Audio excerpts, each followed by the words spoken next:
इंसानी जिस्म में 80 से 90% बीमारियों की शुरुआत हमारे पेट से ही होती है, और वो भी तब जब हमारे खाए हुए खाने का हाजमा ना हो या फिर हमारे खाने का तरीका ही गलत हो। यानी कि अगर आप अपने डाइजेस्टिव सिस्टम को समझ लेते हैं तो ऐसे चांसेस हैं कि आपको इससे मुताल्लिक इन फ्यूचर कोई भी मसाइल ना हो। तो आप इस वीडियो से जुड़े रहें क्योंकि ये वीडियो आपकी हेल्थी बॉडी को मेंटेन रखने में बहुत ही मदद करेगा। तो पहले हम ये समझ लेते हैं कि हमारी बॉडी में खाने का हाजमा कैसे होता है और हमारा खाना पेट में सड़ने कैसे लगता है। हम में से ज्यादातर लोगों को ऐसा लगता है कि खाना हमारे पेट में हजम होता है, लेकिन सच बात ये है कि खाना हमारे मुंह से ही हजम होना शुरू हो जाता है। तो जब हमारे दांत खाने को छोटे छोटे टुकड़ों में काटने का काम करते हैं तो मुंह में मौजूद सलाइवा खाने में मौजूद स्टार्च को तोड़ता है। इसीलिए अगर आप स्टार्च वाली डाइट या फिर आलू खा रहे हैं तो इसका एक बड़ा हिस्सा आपके मुंह में ही डाइजेस्ट हो जाता है। इसीलिए खाने को अच्छे तरीके से चबाकर खाना चाहिए, क्योंकि जब आप खाने को अच्छे तरीके से चबाकर खाने लगते हो तो खाना आपके एसोफेगस से होकर आपके पेट में जाता है। एक बार खाना आपके पेट में पहुंच गया तो आपके पेट में 3 एंजाइम्स रिलीज होते हैं, हाइड्रोक्लोरिक एसिड, म्यूकस और पेप्सिन। पेप्सिन आपके खाने में मौजूद प्रोटीन को डाइजेस्ट करने में मदद करता है, लेकिन पेप्सिन को काम करने के लिए एक एसिडिक मीडियम की जरूरत होती है और ये एसिडिक मीडियम हाइड्रोक्लोरिक एसिड मुहैया करता है। अब क्योंकि हाइड्रोक्लोरिक एसिड एक बहुत ही पावरफुल एसिड है, ये आपके पेट को काट भी सकता है। इसीलिए आपके पेट में म्यूकस भी रिलीज होता है जो आपके पेट की अंदरूनी वॉल्स को चारों तरफ से घेर लेता है और इसे प्रोटेक्ट करता है। अगर आपके पेट में म्यूकस ही कम हो जाए या फिर हाइड्रोक्लोरिक एसिड बढ़ जाए तो ये एसिड हमारे पेट की इनर वॉल्स को नुकसान पहुंचाने लगता है और हमारे पेट में एक तरह के छाले पड़ जाते हैं जिन्हें के अल्सर का नाम दिया जाता है। जब आपके पेट में ये तीनों ही एंजाइम्स आ जाते हैं तो पेट एक चर्निंग एक्टिविटी करने लगता है, यानी वो सुकड़ता है और फैलता है। इससे पेट के एंजाइम्स खाने में चारों तरफ से मिल जाती हैं और खाना अच्छी तरह से डाइजेस्ट हो जाता है। अब यहाँ पर समझने वाली बात यह है कि अगर आप पूरा पेट भरकर खाना खा लेते हैं तो पेट को चर्निंग एक्टिविटी करने की जगह ही नहीं मिलती और वो खाना ज्यादा टाइम तक आपके पेट में पड़ा हुआ सड़ता रहता है। इसीलिए हमेशा कहते हैं कि पूरा पेट भरकर खाना नहीं खाना चाहिए, आपको पेट हमेशा थोड़ा खाली रखना चाहिए ताकि वो खाना मूव कर सके। पेट में 4-5 घंटे तक पड़े रहने के बाद आपका खाना वहाँ से निकलता है और फिर स्मॉल इंटेस्टाइन में जाता है। यहाँ उसका टाकरा होता है बाइल जूस से,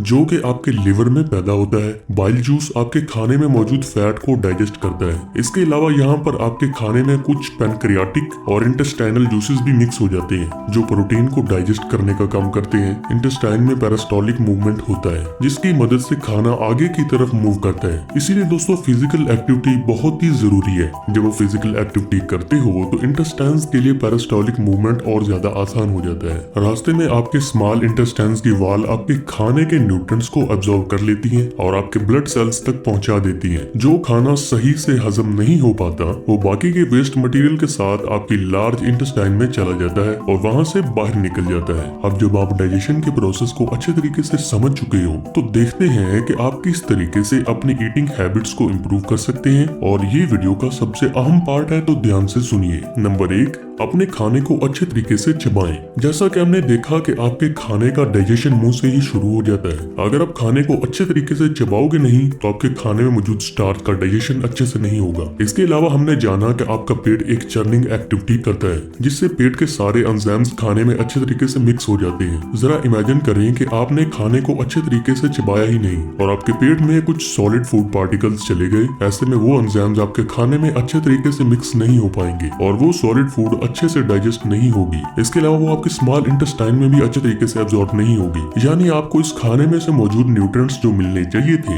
वो नहीं मिल पाएंगे। तो आपको इसे खाने या ना खाने का कोई फायदा ही नहीं हुआ। इसीलिए अपने खाने को अच्छे तरीके से चबाकर खाएं। टिप के मुताबिक आपको अपने खाने को कम से कम 32 बार अच्छे तरीके से चबाना चाहिए ताकि सॉलिड फूड पार्टिकल्स अच्छे तरीके से ब्रेक हो जाए और इसमें सलाइवा अच्छे तरीके से मिक्स हो जाए। यानी एक तरह से आपको अपना खाना खाना नहीं बल्कि पीना चाहिए। आपको अपना खाना इतने अच्छे से चबाना चाहिए कि वो मुंह में ही एक लिक्विड बन जाए। नंबर 2, डोंट ओवर ईट। हमें लगता है कि ज्यादा खाना खाने से हमारे अंदर ज्यादा एनर्जी रहेगी, हम हेल्दी रहेंगे, लेकिन ऐसा नहीं है। आपको अपना खाना सिर्फ 80% कैपेसिटी तक ही खाना चाहिए। हमने देखा कि आपके पेट में एक चर्निंग एक्टिविटी होती है जिससे आपके पेट में मौजूद एंजाइम्स आपके खाने में मिक्स हो जाते हैं। इमेजिन करें कि आपका पेट पूरी तरह से खाने से भरा हुआ है और इसमें बिल्कुल भी जगह नहीं है। ऐसे में आपके पेट को चर्न करने में प्रॉब्लम होगी। इसमें एंजाइम्स अच्छे तरीके से मिक्स नहीं हो पाएंगे और आपका खाना बिल्कुल भी हजम नहीं होगा बल्कि सड़ने लगेगा। और जब खाना सड़ने लगता है तो हमें एसिडिटी होने लगती है, मुंह से बदबू आने लगती है। इसीलिए आप कभी भी पेट भरकर मत खाइए।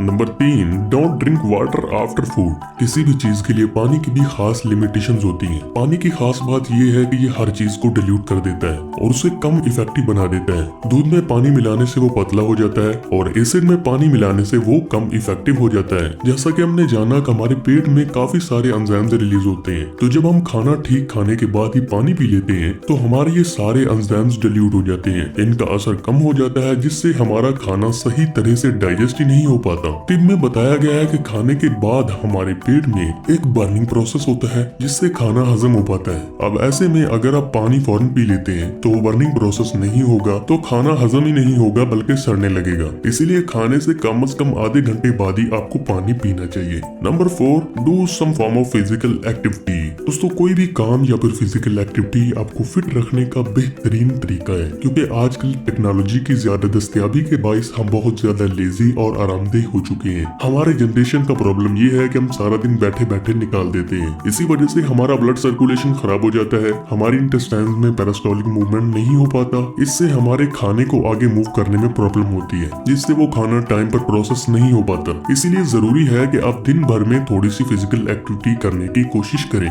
लिफ्ट की जगह पर स्टेयर्स यूज करें, मार्केट पैदल जाने या फिर साइकिल पर चले जाएं, या फिर अपनी गाड़ी को थोड़ा दूर पार्क करें ताकि आप मार्केट पैदल चलकर जा सको। अगर फोन में कोई भी टाइम पास कर रहे हो तो चलते चलते कर सकते हैं। नंबर 5, फाइबर वाली चीजें ज्यादा खाएं। जब आप एक एप्पल खाते हो तो कुछ टाइम के बाद एप्पल का सारा जूस निकल जाता है और आपके मुंह में सिर्फ फाइबर ही बाकी रह जाता है। ये फाइबर डाइजेस्टिव प्रोसेस को इम्प्रूव करने का काम करता है। हरी सब्जियों और फ्रूट्स में बहुत ज्यादा फाइबर पाया जाता है। जब आप फाइबरस फ्रूट्स खाते हैं तो फूड आपके पेट में एक साथ अच्छे तरीके से मूव कर पाती है और आपका डाइजेशन भी सही तरीके से हो पाता है। अगर आप एप्पल छील कर खाओगे या सिर्फ इस फ्रूट का जूस पी रहे हो जिससे कि आपका पेट पूरी तरह से साफ नहीं हुआ। इसीलिए आप अपनी डाइट के साथ हमेशा कुछ न कुछ फाइबरस आइटम्स को जरूर रखिए। खाना खाने का आप एक सिंपल रूल भी याद रखें। अगर आप 100 साल पीछे चले जाते हैं, जो चीज सन 1900 से पहले थी आप उन्हें ज्यादा खाएं, जैसे कि दालें, सब्जियां, रोटी, ओट, मीट, फ्रूट वगैरह। जो चीजें साल 1900 से पहले एग्जिस्ट तो करती थी